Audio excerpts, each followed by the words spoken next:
Amateur observers are increasingly catching unidentified objects flying over our moon. Their presence is undeniable. And when put together with cryptic statements made by astronauts and whistleblowers, there's no denying something is afoot. Let's examine.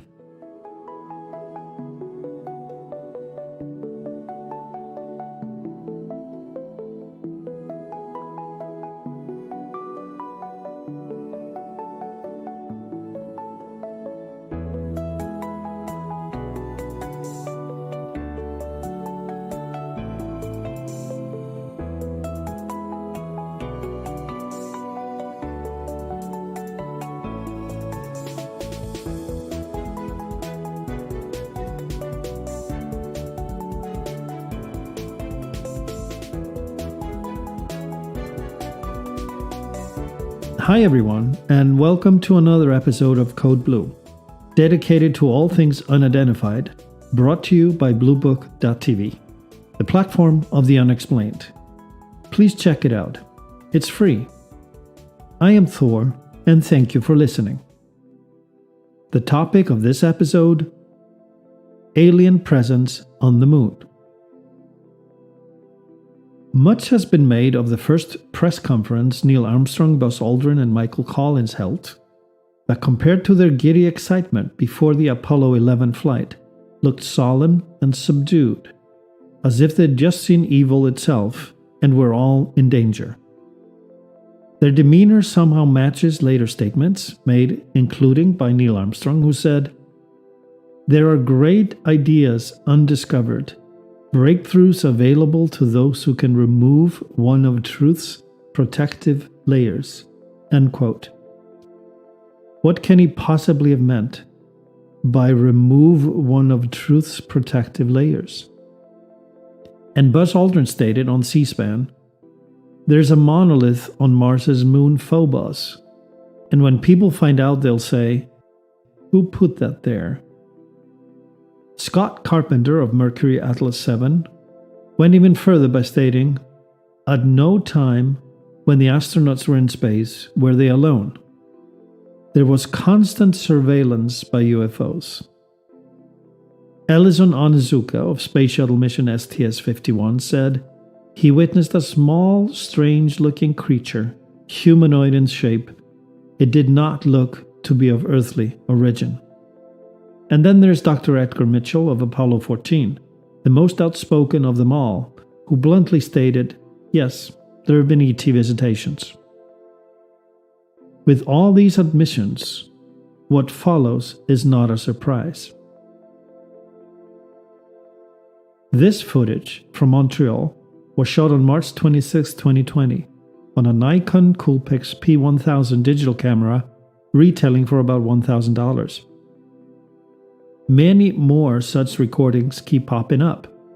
They match the cryptic statements from the astronauts, who stated in audio recordings that there were several UFOs lined up on the rim of the crater above the landing site, just sitting there and watching. Even film footage shot by the astronauts themselves shows flying objects in the background. If it were in a single frame, we could possibly explain it as dust or dirt.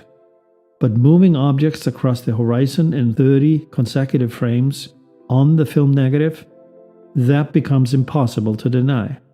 It's a moving object.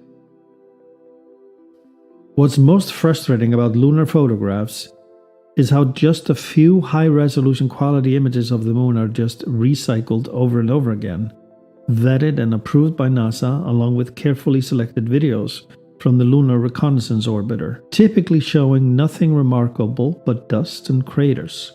They almost explain why we never went back. There's nothing there. But let's remember, the moon is 5 times the landmass of the United States, so there's plenty of room for hidden structures, out there somewhere in the 5th Alaska. And looking at lunar landings, all on the Earth side, it's clear much more ground is yet to be covered. No one knows the challenge of low-quality lunar imagery better than Richard C. Hoagland, author and former science advisor to Walter Cronkite, and lecturer at NASA. With his extensive in-depth research, he can safely be considered an authority on moon archaeology, as he is on the monuments of Mars. NASA does have high-quality images, but only releases them selectively. When it comes to controversial images, they either publish blank frames or in very low resolution. Mr. Hoagland has stated he receives blank frames through official channels, but actual photos through back channels for the same frames.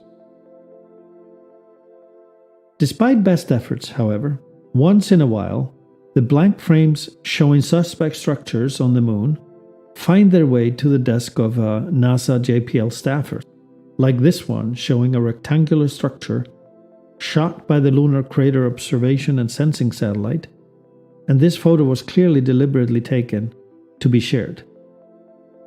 After analyzing thousands of photographs, Mr. Hoagland discovered evidence of structures above the surface of the moon, remnants of grids, horizontal and vertical lines, as if they are the beat-up remains of a giant biosphere structure, with parts of it seemingly still intact, like this one, nicknamed the Castle. From one of NASA's blank frames, it was never supposed to be seen. But because of the low image quality, they look vague, and we must stretch our imagination and logic to buy into Hoagland's explanation. This is complicated stuff. For comparison, it helps to compare them with the similar structures on Earth. Ruins shot in black and white, like these Dresden's World War II photographs, help us gain perspective on how difficult it actually is to see structures or grids, especially where you don't expect them. Hoagland suggests the sphere rose 7 miles above the lunar surface. For comparison, the highest building on Earth is a little over half a mile. But 7 miles is not crazy either. Considering the much lower gravity of the moon, 1/6 that of the Earth, making moonwalks as easy as they are clumsy. What supports Mr. Hoagland's theory, however, is that these photos, frames 4, 8, 5, 4, 5, and 6, were shot in a direction about 50 miles away from the proposed landing site for Apollo 11. And in 1967, Surveyor 4, tasked with finding the perfect landing spot, disappeared off radar, instantly cut off instead of fading out, suggested it was hit or that it ran into something 40,000 feet above the lunar surface, 7 miles high, on an approach path that put it right where the grid shows up in the photograph. Is it possible it flew straight into it? Finding this truth or not is actually easy. Our technical abilities enable us to just go there and examine it, if we agree to disclose it. The problem still is, as it were 50 years ago, we don't. Meanwhile, the quality of the evidence, the resolution of the photographs, remain intentionally poor where it matters. It produces favorable outcomes for those who want to hide the truth, making any theory about moon structures simply unconvincing, and those pushing their theories not credible. It enables skeptics to point to the obvious. Why don't these researchers have better photos to convince everybody? In concert with the Brookings Institute's report produced in 1959 to guide NASA and the US government on the question how information about extraterrestrial intelligence might and under what circumstances be presented to or withheld from the public, and for what ends. The report then goes on to state that public disclosure of extraterrestrial presence would cause the collapse of society, pointing to the experience of Inca, Aztec, and Maya cultures when confronted with the Spanish conquistadors, called the Columbian Exchange, where the technology of the latter ruined norms and beliefs of the former. It must therefore remain clandestine. The reason, time and again, across entire spectrums of unexplained phenomena, is this belief that withholding information from the public is in the best interest of the public. Meanwhile, our technology gets better, and stargazers across the globe continue to improve their game, and as the evidence clearly shows, they have pierced the veil of our reality to open up new vistas to show unidentified activity on the moon, spacecrafts coming and going, and structures that contradict the image of the moon we've been asked to believe. It can simply not be denied anymore, because it's right there, right in front of our eyes.